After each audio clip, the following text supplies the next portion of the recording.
kulanti wacan wanaagsan saaxiibada qiimaha badan halkan waa Bulsho Sports TV markaan waxaad ku soo dhawaataan wararkii ciyaaraha qodobada idin hayna waxa kamid ah Mbappe ayaa qirtay jaceylka uu qabo xidiga Chelsea ee Mount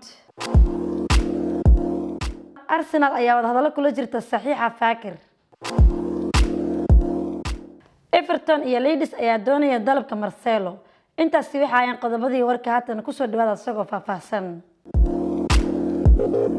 Mbappe ayaa qirtay jaceylka uu qabo xidiga Chelsea ee Mount xidiga kooxda PSG Kylian Mbappe ayaa qirtay jaceylka uu qabo ciyaaryahanka qadka dhexe ee Chelsea Mason Mount oo 22 jir ah ayaa sii muujiyay inuu yahay mid kamid ah xidigaha ugu fiican horyaalka England isagoo soo bandhigay qab ciyaareedkiisii ugu fiicnaa ee qadka dhexe ee kooxdiisa Chelsea Mbappe wuxuu yiri ma jirto cid xaqiri karta kartida ku dugan Mason Mount waxaan aaminsanahay inuu noqon doono xidiga adduunka qabsada adduunka oo dhan markii la weydiiyay saddex ciyaaryahan ee uu jeclaan lahaa inuu aqriyo wareysiyada Mbappe ayaa u sheegay France Arsenal ayaa wada hadallo kula jirta saxiixa Fakir warbixintaasi waxa eegaya Cabdirasaaq Cabdi Ibrahim kooxda Arsenal ayaa isku dayaysa inay la soo saxiixato xidiga Real Betis Nabil Fekir Arsenal ayaa wada hadallo kula jirta saxiixa ciyaaryahanka qadka dhexe ee Real Betis Nabil Fekir sida laga soo xigtay AS Gunners ayaa durbadiiba gudbisay hal dalab oo ay ku doonayso 27 jirkan laakiin kooxda reer Spain ayaa dalbanaysa lacag fara badan muhiimadda ugu weyn ayaa ah inay Arsenal xoojiso xiisaha ay u qabto xidiga ay ka doonayso suuqa ee Nabil Fekir Everton iyo Leeds ayaa doonaya dalabka Marcelo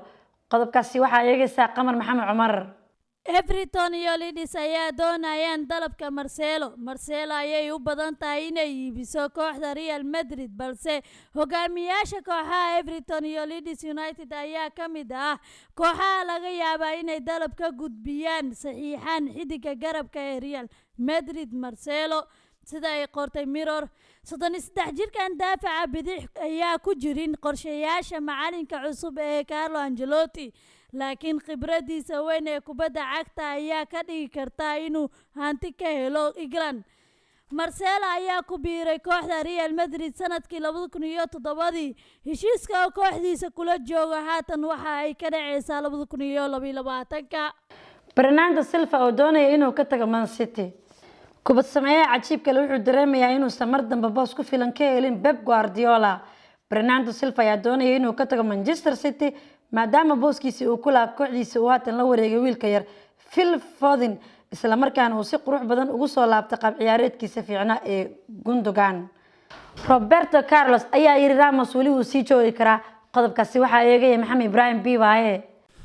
geesiga hore ee kooxda kubadda cagta Real Madrid Roberto Carlos ayaa xusaya in difaaca kooxda kubadda cagta Real Madrid Capitano Sergio Ramos uu ku haboon yahay in uu ku sii sugnaado garoonka Santiago Bernabeu ee kooxda kubadda cagta Real Madrid maadaama toddobaadkii ugu dambeeyay laacibkan la hadal hayay in guud ahaanba isaga dhaqaaqi doono magaalada Madrid xidigan Capitano Sergio Ramos ayaa dalabyadii ugu faraha badnaa waxa uu ka kala yimid horyaalada kala duwan ee qaaradaas Yurub waxaana bishii ugu dambeysay laacibkan la xusayay in dalab muhiim ah uu ka soo gaaray kooxda kubadda cagta Manchester United ee ka dhisan horyaalka wadankaas Ingiriiska Roberto Carlos ayaa markaa kula talinaya maamulka sare ee kooxda kubadda cagta Real Madrid in aysan ku degdegin in laacibkaasi uu ka dhaqaaqo magaalada Madrid waxaana uu ku tilmaamayaa in ciyaaryahankaasi Ramos uu yahay haliyay inta badan indha u ah mustaqbalka kooxda kubadda cagta Real Madrid waa dhiirigeliye waa hogaamiyaha rasmiga ee kooxda kubadda cagta Real Madrid xaqiiqdii aad ayaan ugu riyaaqay qaab ciyaareedkiisa waa xidig kalsooni buuxa geliya marka uu u safan yahay kooxdiisa Capitano Sergio Ramos ayaa shakhsiyan markaa cadeeyay ilaa iyo hadda in waji wanaagsan uusan kala kulmin maamulka kooxda kubadda cagta Real Madrid laakiin Carlos ayaa kalsooni weyn ku qaba in arintaasi faragelin xooggan lagu sameyn karo maadaama laacibkaasi Ramos la doonayo in waayihiisa ciyaareedba uu ku soo gabagabeeyo mustaqbal ahaan garoonka Santiago ee kooxda kubadda cagta Real Madrid Manchester United ayaa u dhaqaaqi doonta saxiixa cusub ee kooxda Borussia Dortmund Jadon Sancho sida ay qortay Times Dortmund ayaa diiday dalabkii ugu horeeyay ee United ka gudbisay garabka England laakiin Red Devils ayaa kalsooni ku qabta inay heshiis ka heli doonto Jadon Sancho kooxda ka ciyaarta Bundesliga waxay raadinaysaa lacag dhan 77.5 milyan oo lagu daray 10.5 milyan oo dheeri ah Juventus ayaa isha ku haysa laacibka kooxda Barcelona ee Griezmann.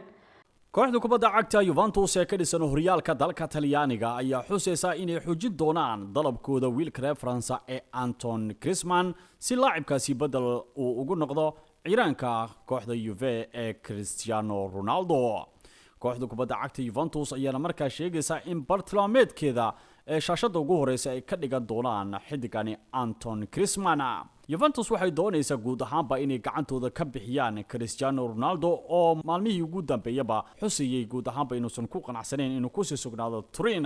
laakiin maamulka sare kooxda kubadda cagta Juventus arintani waxay u arkeen in ay tahay fursad aad u wanaagsan Cristiano Ronaldo guud ahaanba gacanta laga bixin doono haddii markaa ay soo gabagabeeyaan dalabkooda ku aadan ciidankaasi Antoine Griezmann oo loo arkay mudnaanta koowaad imaanshaha ama bedelka Cristiano Ronaldo. Bianconeri ayaana markaa doonaysa marka hore in toddobaadkan gudihiisaba ay soo gabagabeeyaan qorshahaasi maadaama ay xusiyaan in Antoine Griezmann waqtiga kan xaadirka uu sida weyn kaga dhex muuqanaya matalaada xulka qaranka wadankaasi Faransa tartanka Euro 2020. waqtiga kan xaadirka Antoine Griezmann ayaa la aaminsan yahay in kooxda kubadda cagta Barcelona gacanteeda ay ka bixin doonaan maadaama la xusay agaasimaha isboortiga kooxda kubadda cagta Barcelona uu cadeeyay kaliya inay heli karaan lacag aad u fara badan oo ay ka doonayaan inay ka helaan dhinaca dhaqaalaha xidigaasi Antoine Griezmann maadaama Barcelona ay doonayso inay ka cishtaan mushaaraadka faraha badan uu ka qaadanayo Stadio Nou Camp ee kooxda Barcelona. kaliya Juventus waxay doonaysaa inay hesho